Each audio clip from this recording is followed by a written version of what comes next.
Hey, welcome back to Unschooled Theology. I'm one of your hosts, Derick, and with me, of course, is Evan. Good day to you, sir. Good day to you, sir. All right, so we just finished up in our last few episodes here, talking about the response that God gave to the man and the woman, his command slash description of how things will be, maybe should be, all of that. So that is what we finished up with last time. Now we've been talking about this very specifically in terms of the feminine instinct and the masculine instinct, right? And so and they're both present, obviously, to varying degrees in all humans. Now, though, we want to consider, okay, does this say much of anything about man or woman, right? Especially since there's a long history, obviously, of looking at these verses, as well as others within the Bible, in the context of man and woman. And so we should probably say something on that subject, right? And after all, I mean, if this isn't like perfectly descriptive, I guess, of the nature of, the differences between men and women, it sort of begs the question, why is there men and women? Why does that difference exist? And so maybe we can get to that a little bit out of this, right? So I think the key way to think about this is that the reason that humanity exists in these two forms is as a physical representation of those two perspectives. It's like it's a symbolic reminder to us that these two perspectives exist within humanity at all times, right? And the key here, I think, in thinking about these verses specifically, is thinking about the idea of marriage being instituted prior to this, right? So to really understand what this is saying about the feminine and masculine, and then men and women as well, has to do with the importance of the combining of the two, right? Marriage then as a manifestation, right, of the masculine joining with the feminine. It's a symbolic representation of that when man and woman comes together and forms a marriage. And so to the extent that this reflects something in terms of how men and women should be, let's put it that way, it has to do specifically with that particular combination. And the reason I say that is because there's a couple different ways to think about sort of the relationship between men and women. Because there is this idea of like, well, what about like roles within society? And that's not really what's being gotten at here, right? And then there's what about roles within, the church? And frankly, that's not really what's being gotten at here either. What's being gotten at here has to do with a perspective, the way those perspectives intermingle with each other. And it's about the mingling of the perspectives then within a marriage. And it's not even about like specific roles within a marriage per se either. I think it's very specifically guided towards this issue of how is the family unit going to approach the world, right? How's the family unit going to address what exists in reality, in creation? Okay. Let me try and make sure I'm following with you here. Sure. Two things. So first of all, it seems, okay, so what we're saying is that in as far as what's being described here, it doesn't have broad applicability of saying like, this is how, let's use specifics. This is how a man is. This is how a woman is. It's more so saying this is how a woman or man is in the context of being united in marriage. Yes. When they are individually interacting with each other, right, this is how this is. Okay. The other thing that I think is significant is you use the word should. And I don't know if this is pedantic, but I don't know if we should use the word should. And as much as what seems to be being described is this is reality, is this is a representation of the way in which the world presents itself. Now we could pull some shoulds out from that, I but think we it's talked both. we talked a lot about how, that's fair. We talked a lot about like the temptation, how temptation played itself out, or really how sin played itself out for the woman and then for the man. And obviously, I guess what we could take from that is the should in that is be aware of this and avoid this, or be conscious of this, that this is going to be the way that you're going to sin. But in what is in the text is a description of a representation of how. But there are some shoulds without there being the should, right? In that God says to the woman, "Here's what childbearing would be like." There's an implied should of bear children, right? Now, again, I'm talking symbolically here, right? But that is sort of the implied should of that. Yeah. And for the man, it's you will work the ground and now you will face this. The should there is, well, you work the ground. Yeah. Well, right. And again, those things are explicit too, to some degree. Those things were made explicit by God in saying, "Be fruitful and multiply." And God put man as command over the garden. Right. And so, yes, I think those were made explicit too. And I think there's a degree to which it's like they can't help but do those things. Maybe. There's a degree to which it's fundamental to their nature that's what they're going to do. Right. Right. There is a degree to which the feminine can't help but do certain things and the masculine can't help but do certain things. Yeah. Right. Yes. So maybe that's that is the case. As far as men and women, well, obviously, like, men aren't giving birth. That's not, well, whatever the mainstream media would like to tell you, that is not what is going on right now. That doesn't happen. But so I guess my point, though, is we want to focus like on that marriage bond specifically, right? The interrelation of these two being sort of its own entity, right? They weren't ready to work the garden until there was this bond set up, this marriage bond, right? And so, like, the sort of the necessity to work the garden, right, is both the feminine and masculine aspects present, right? And so, what does that have to do then with men and women? And the main thing I want to point out here is that the thing for men and women to do then is to remember what all of this symbolically represents, right? Which I don't think we actually do a great job of as it is. But the idea being thinking about the idea of marriage and that as being this representation of these two things combined. So I don't think what that means is, well, there has to be these specifically different roles, right? There's some level of biological difference that, again, men aren't going to have babies, and there's physically some things that for the most part women just aren't going to be able to do, right? There's a reason loggers right are largely men, right? It's just kind of the capacity available, right?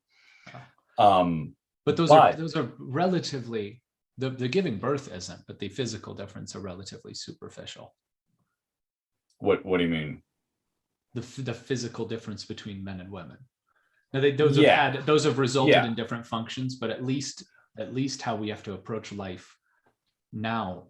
Well, that's what I was going to get to is, right?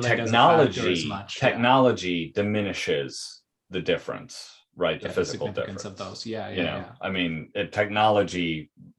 I mean, if you think about a forklift, right? A forklift diminishes the difference in terms of like physical strength because you just use the tool to lift it up, right? So that has reduced the difference in terms of like what men can do versus what women can do. And I think all of that is a very good thing, because I think, actually, remember, we talked about the importance of both perspectives being present. I think in terms of like how society moves forward and manages itself, I think you need both perspectives. I think that if we're trying to sort of bring forth the garden out of the earth, if you will, right? If that's what we're sort of meant to do here, is we're trying to, you know, inhabit the kingdom of God, the kingdom of heaven. And one day it'll be in its fullness. One day we'll get there. But in the meantime, what we're doing is sort of changing ourselves and changing what is around us to be ever closer to that thing, right? Living more within God's order. So if that's what we're meant to be doing, and if it was necessary in the garden for there to be both perspectives present and working that, then it would seem that in all ways that we're doing that, it would be necessary to have both perspectives present and working on that, right? And that can best happen by having both men and women there, because even if it's not, you know, men are always masculine, women are always feminine, just percentage wise, you're going to get a good dose of both if you have both present, right? And I think there was society was held back in ways when things were all men deciding things, right? Mm-hmm. And I think when we have the inverse and it's all women running this or that, that also holds things back. You know, one of the things that I personally noticed that's kind of funny, at least to me, is do you remember the Huffington Post website? Mm-hmm. Something no one thinks about anymore, right? But it was a big deal for a few years there. It was a really big deal. The Huffington Post, right? HuffPo, you know, and now it's like I don't see its links shared anywhere. Maybe it still exists, maybe it doesn't. I don't know. I haven't bothered to really look. But I observed that it sort of disappeared, right? From just the stream of things. And I thought about that and I realized a lot of that actually traced back to me in some ways. It was sort of starting to happen at this point, but I remember very specifically a big deal that was made of a tweet that they sent out. And it was on International Women's Day. And they sent out a tweet saying, we noticed something about all of our editorial staff. And their whole editorial staff was women. Mm. And ever since then, it's kind of faded. Why? Well, not because women can't do that job, but because if you have all of one or the other, if you have all of one perspective, or a you know, don't have some sort of balance or interaction between perspectives, then it becomes not valuable, I guess, to people. It becomes not worth sharing. It becomes not worth spreading around, not worth you know, going to and visiting as a website anymore. And so that is sort of when it kind of faded, or was in the beginning stages of it sort of fading from existence. So you know, I think, but, you know, I do want to point out that, you know, same thing. I actually think that humanity would have been better served by having women more heavily involved in the realm of business and more social things earlier on in human history. I think we do benefit from that. Yeah. It's interesting because I think about like the contention, the critiques of Western culture being that it was, there's a variety of critiques, but one of the fundamental is that it was mainly driven by men. And it's interesting if you look at the sins of Western culture, it seems to be that those sins follow the trajectory of the masculine, of Adam's sin, is that it's narrow-minded. Yeah. So for instance, until today, but until today, which I think there's a massive feminine corrective. There's been a pendulum swing, and we've gone a bit too far. Yeah, well, correct, and and it's really a fight at at I think. Yeah. I think. Well, I think we went too far, and now it's starting to actually move back towards the middle, because there is now a contentious moment that's occurring that is good. And actually, so we'll get to that in a second, right? Because so we'll come back to that. We're going to work our way sort of back to the marriage aspect of things, and then work outward from there, because I think that really is the key. Yeah. So another area I want to mention this in too is the church, because the church has always been extremely masculine or man-led, really. And I think that has been a mistake. Now, truthfully, I personally don't I don't think the position of pastor is a necessary one, a prescribed one, or one that exists in the Bible, or Catholic priest or Orthodox priest or any of those. I actually don't think that position should exist. I think that's a mistake, what we do with that. So I know that's going to be a little bit more radical for people, but it's those positions that traditionally have been held by men. Now, I'm not arguing, well, women should hold those positions, because I don't think those positions should exist. I think those positions are a mistake. I think that's a problem. I think we're all priests now. We're all theologians. We are all whatever that role is meant to fill. And we're meant to sort of, it almost kind of like a decentralized sort of system of interacting with each other and all taking on these different roles at different times. So I'm not suggesting that. What I am suggesting, though, is that like the idea of, I mean, you go to some more conservative churches and it's, well, women can't preach. And it's like, well, why? You know, and we can get into it in more detail at some point, but it has to do with these verses in Timothy, except the verses in Timothy sort of contradict the fact that Paul in a couple of his other books actually mentions women teaching and him allowing women to teach. So there's clearly some level at which that was going on, you know? And so I don't know, Christians make some weird distinction about, well, yeah, but not on Sunday mornings, right? Because, you know, God said, let women teach in church, but not on Sunday morning. I missed that commandment. Yeah, in the church, I think we have lacked as well and been held back by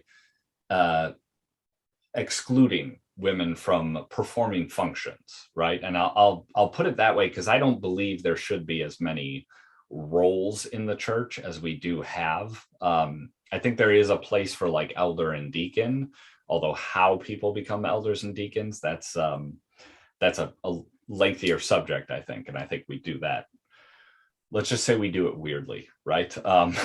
Around here, it's because we're in America and we're in a quote unquote democratic country, we vote on those kind of things, except then you go to the Bible and they're drawing straws to figure out who fills what role. So that's a little bit different, you know? I'm talking more about like functionally the roles within a church, like that of teaching or doing these different things. I don't see any argument that it's like, well, only men could teach, you know, or preach on a Sunday morning or whatever, right? I think that again goes a little too far, right? So we've looked at the societal level, the spiritual level, and I want to come back now to, okay, what about men and women in marriage, right? And what does that mean? Here again, I don't see the argument that it's like, okay, well, this clearly means, you know, the man should work and the woman should raise the kids or whatever, right? The barefoot and pregnant idea, right? Women can't go work, men have to go work, and that's how it should always be. Now, admittedly, my personal situation is such that my wife, because frankly, she's better suited to work in the corporate world and has far more success there than I could ever hope to, is the one who works, and I raise the kids more and do this kind of stuff, right? So I obviously am coming from a situation that is outside the norm, but I also don't see the places in the Bible that people make the argument for that as well. I think that's a problem too, right? And again, in part because if everyone were to follow that design, that would then keep women out of the societal ordering part of things, which I think is absolutely necessary, right? I think it's very clear. Again, the Garden of Eden wasn't complete until both Adam and Eve, both the man and woman, both the masculine and feminine, were deeply involved in the process, right? And they're a help to one another. So then I guess we're left with now, okay, what then about men and women here? And I think this specifically goes to, and we're going to bring in, I guess, that we'll see it said a few times, you know, down the road here, the idea of the man being the head of the household, right? And what does that mean? And I think this is where we really get to the spiritual idea of things, right? And the idea of, as the man and as the woman, wanting to embody spiritually what the idea of masculine and feminine is meant to meant to capture in the role of marriage. And so I think that specifically the idea of the head of household thing is meant to be a little bit more spiritually driven.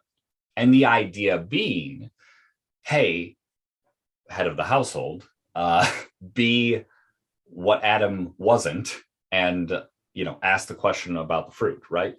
Basically, as the head of the household, the man then focuses on working the ground. What have we talked about working the ground being, right? Working the ground is about bringing God's order to creation, right? The purpose for which we're in the garden in the first place.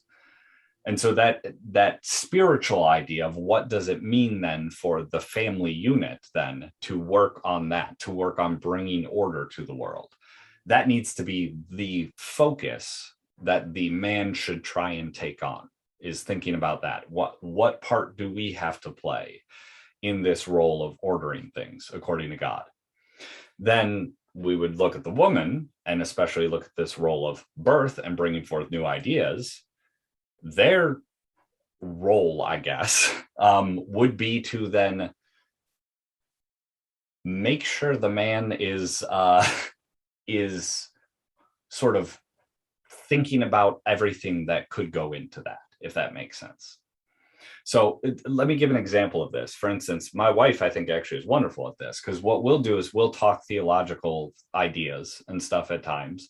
And she is wonderful as I'm trying to explain an idea or something.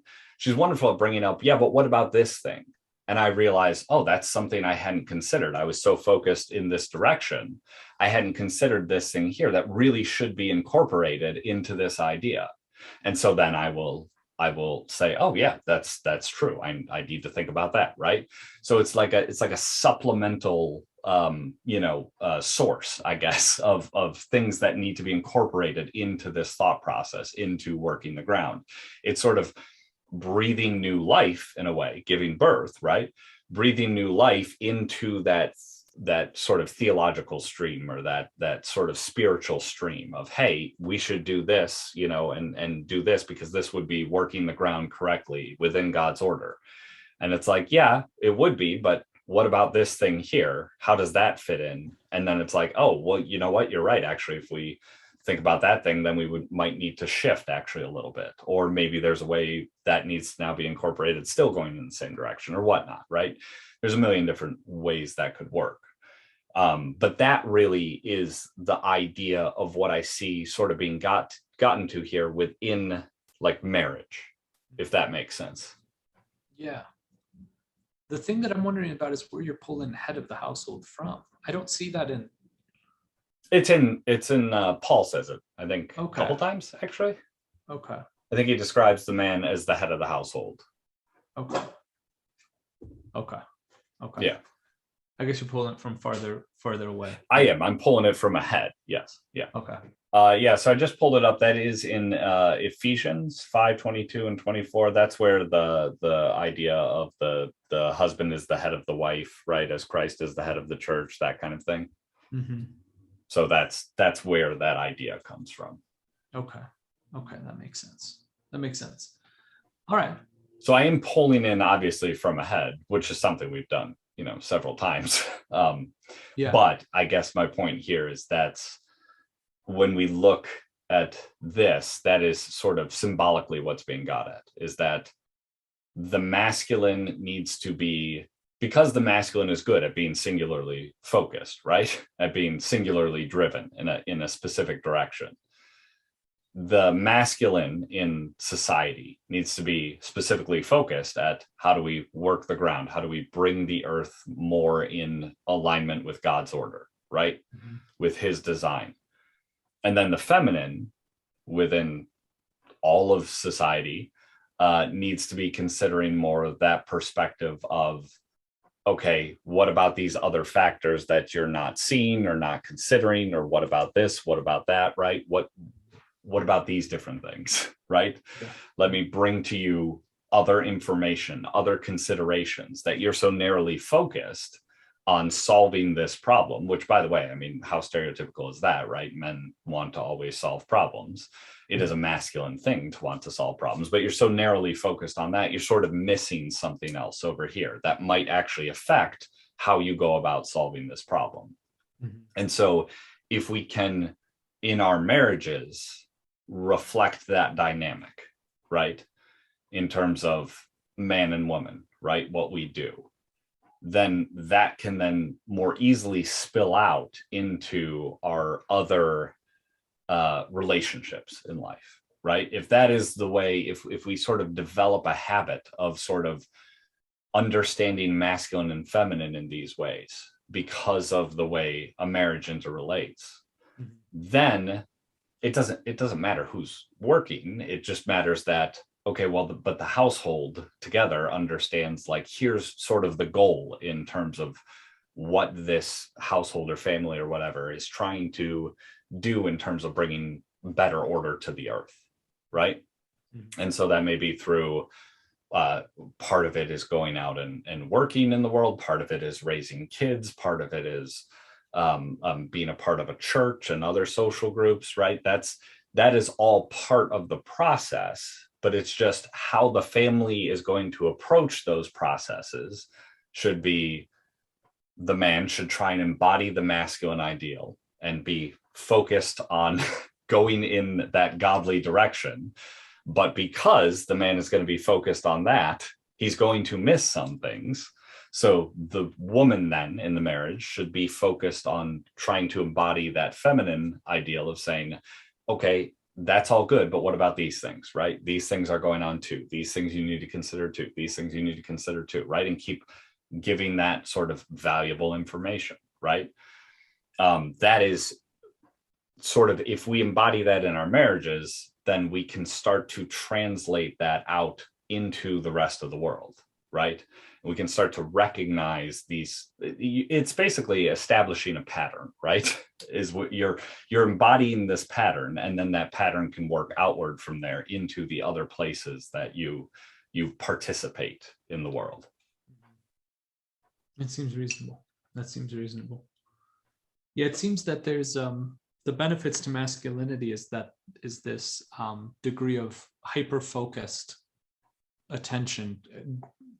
The word grit comes to mind too. Mm-hmm. Like this ability to constantly move forward. But then if you're narrow-minded, you can make a lot of progress, but never have any breadth to it. And then it seems the femininity allows for that breadth. And so if you're and the establishing an image, yeah.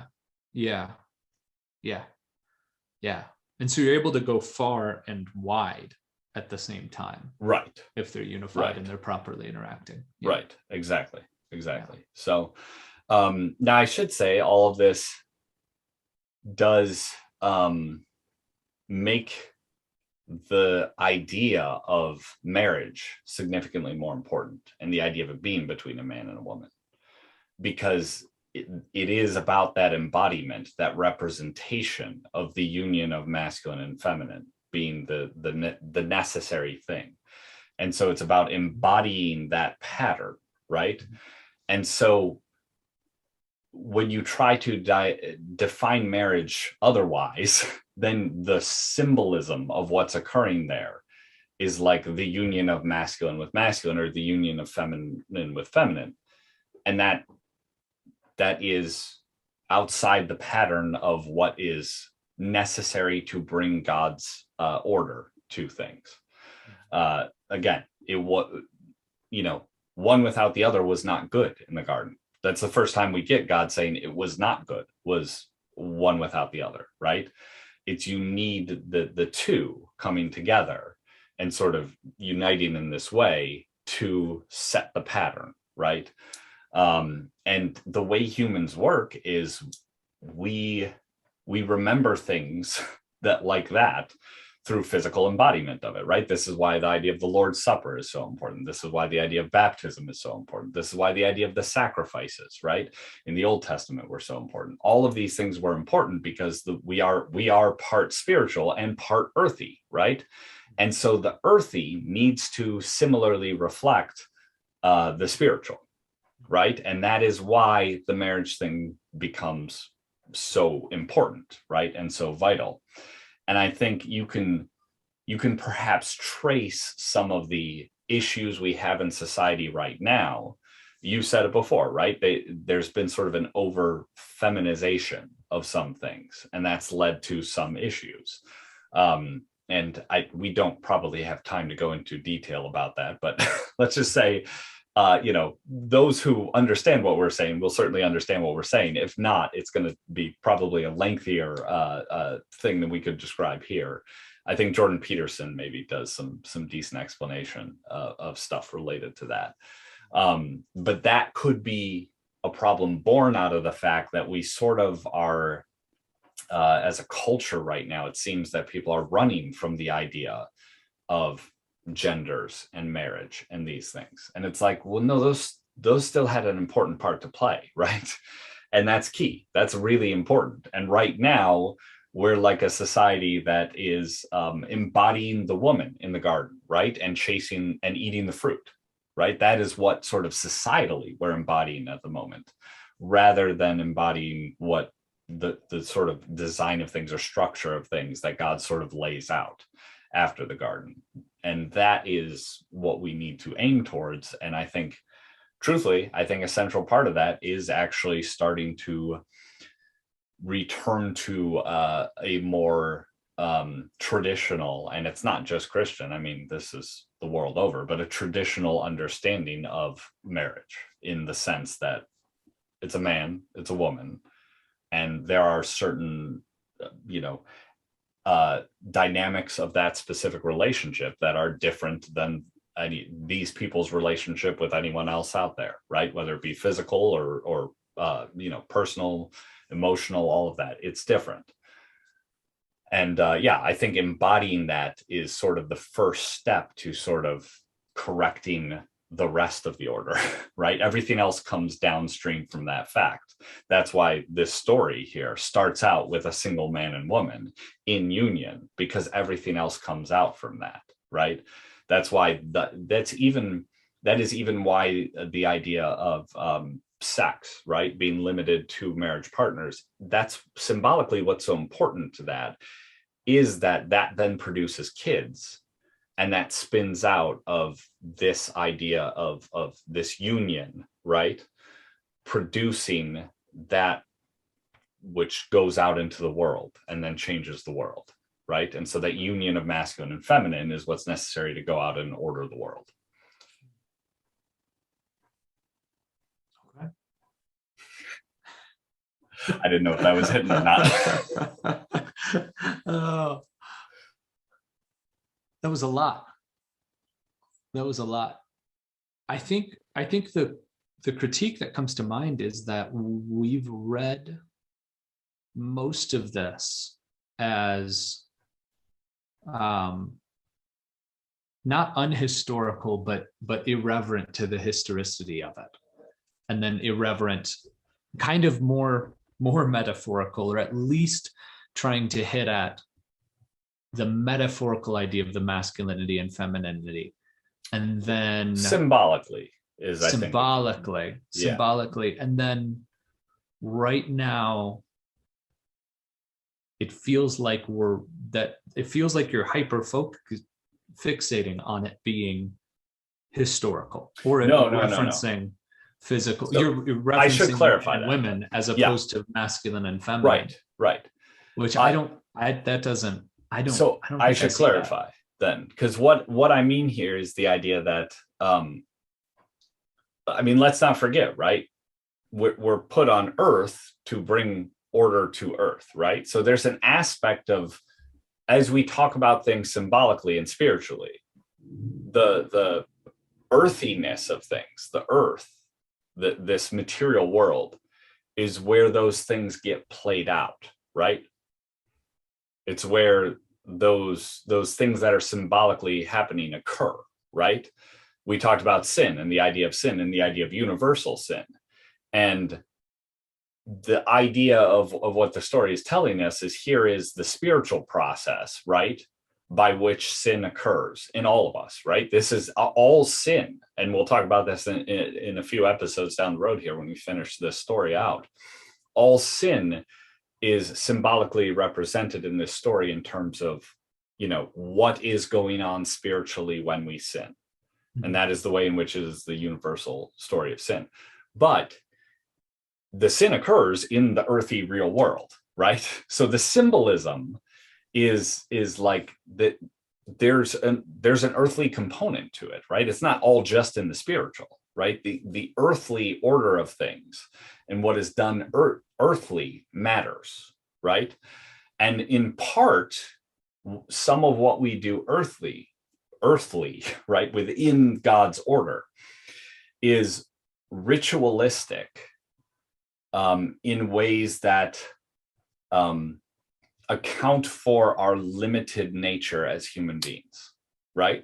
Because we are part earthy and part spiritual. And if we were God-breathed first and earthy second, right? Like we talked about with Christ being that, right? Then maybe we might stand a better chance. But we're dust that is formed and then God-breathed. And so because of that, we are given to limitations of the flesh. Paul talked about it, right? The idea that the spirit is willing but the flesh is weak. This idea, right? That he doesn't want to sin, but his flesh is weak and therefore he still sins, right? And so symbolically, we inhabit certain rituals and routines to address that weakness of the flesh, because we can overcome the weakness of the flesh by performing these rituals that connect us with the spiritual again, right? This is the Lord's Supper is one of these ideas, right? Is that by practicing the Lord's Supper on a regular basis, it re-engages us with that spiritual connection with Christ. And through that, people talk about grace, right? Being a part of that process, but put more practically, then we might look at that as saying, well, that is a means of us being better prepared to do the right things from a more material perspective, right? To now bring God's order, if that makes sense. So what I'm describing here by bringing up men and women is that the reason men and women exist is to ritualistically remind us of something, the way the Lord's Supper was instituted, the way the sacrifices were instituted, right, in the Old Testament, the way baptism has been instituted. It's about dealing with that weakness of the flesh, right? And so thus our flesh has been shaped in a way that can serve to remind us of one of the weaknesses of the flesh we have is that we're part masculine, part feminine, and those two things have their own weaknesses towards sin, as we talked about in this story. But those two things are also necessary to bring order to things. And so then the interaction of the man and the woman, the flesh that embodies these two ideas, should ritualistically, symbolically represent the way it's meant to work together, sort of in a spiritual way.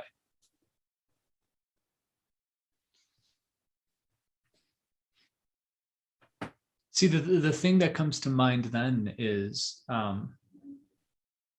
especially if we're only looking at these verses, this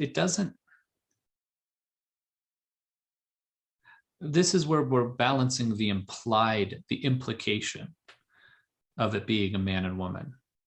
So let me paint this out for you really quick. Let me give the exception and then paint it out, because what I'm seeing is that we have, you could very easily argue, okay, we're going to read these things as symbolic femininity, symbolic masculinity, but we do need a physical, a material embodiment of that union, and we have marriage for that.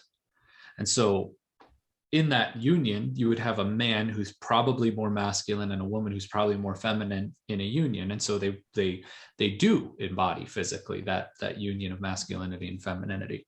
The exception that you could run into is that you could say, well, what if there's a hyper feminine man? that's far more feminine than masculine.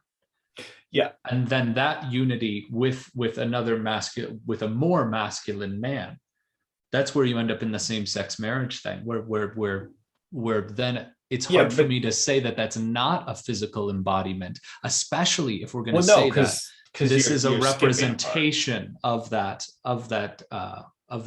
symbolic.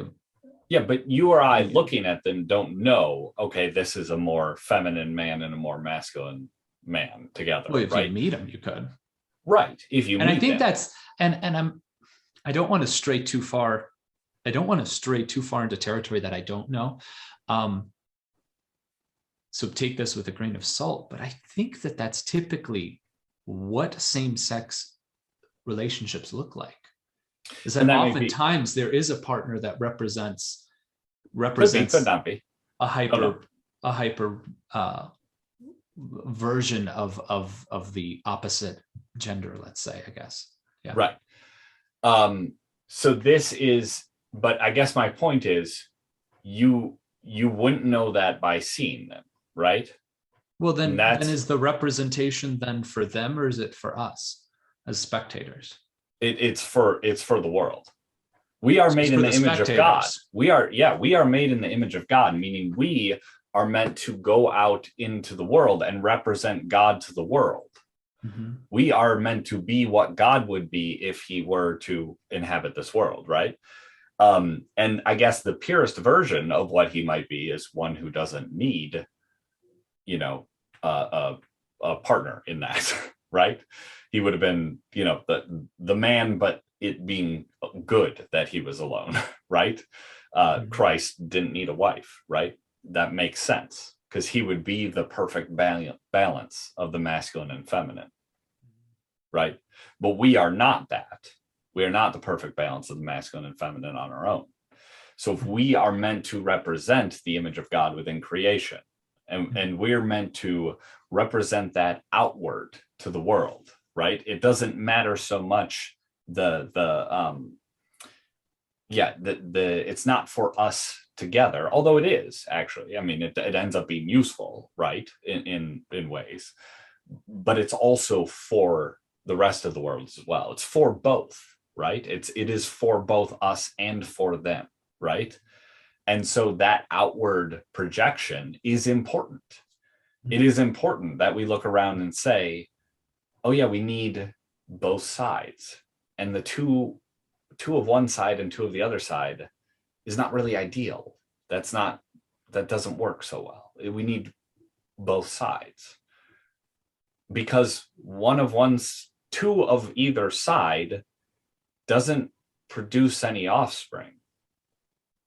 Right? I mean, it just doesn't. I mean, we have ways where we now adopt and surrogate and those kind of things, but that's like, okay, yeah, but you're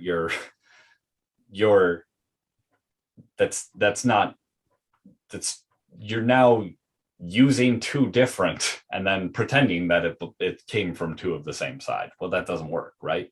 You need both sides. And that's where I was getting to the symbolic importance of offspring, right? Because offspring is multiply and fill the earth, right? We're made in the image of God and then immediately told to multiply and fill the earth. We're made in the image of God, and actually it specifically says male and female he made them, and then told multiply and fill the earth. So that means the primary function of being the image of God is the multiplication, right? Which we've gotten sort of these it's called a materially driven means by which we can sort of get around the limitations, I guess, of the fact that it does naturally just require a man and a woman to procreate. But that is not at all the same thing. And even those, Frankenstein ways around that is still requires an egg, and it still requires sperm. Like, that part is unavoidable. All of the things we do require those two things. You can't take two eggs and make a person. You can't take two sperm and make a person. That doesn't work. So I guess my point is that's what it's about. It's about fulfilling that image of God. And the first command to be in the image of God is multiplying. and that comes through the union of a man and a woman. And so it's for us, it's for the earth. It is like it's deeply ingrained within the order of things, if that makes sense. Well, then that raises the question, is it sinful to not be married? So that is, I mean, Paul obviously addresses that, and he himself, we know, wasn't married. And he said something to the extent of it would be better not to be married, but for those of you who can't, then get married. Correct. And I mean, in a way, like, I get what he was saying. If I was a person who had the perfect balance of feminine and masculine instincts within me, like Christ, then do I need that union? Well, presumably like Paul then too. I think many might argue Paul was pretty close, I guess, to that. Maybe he was close enough to that he couldn't, find a partner who was, the right counter of that, if you will. Right? I mean, that may be the case. So I don't know. Possible. Is it better or not? I would say it's better, sort of like he was saying, it's better dependent upon the person. If somehow you're that well balanced, maybe it's better not to be, right? But I know I'm not that well balanced. So for me, I think it definitely is not better not to be married, because I'm not that well balanced. Other people maybe. I always felt like he wasn't referencing balance. He was referencing sex. That's. I think people read that into it a lot, but I don't think that's exactly. And then we get to the question of, well, what does sex represent, right? Mm-hmm. I mean, that becomes an important question as well, right? And so we could go down that path. That feels like probably a little too much for right now, and we have the Book of Song of Solomon coming up one day, so that we can definitely get into it with that. Bring the popcorn for that one. Yeah. So yeah, the symbolism of sex, I think we'll get to at some point here. But yeah, I think you would have to get further into that for sure. To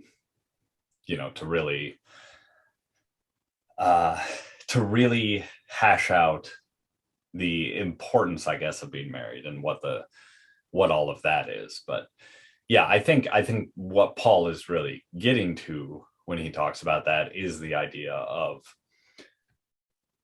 if we were people who didn't require the partnership that marriage represents, then sure, then maybe it would be better not to be married.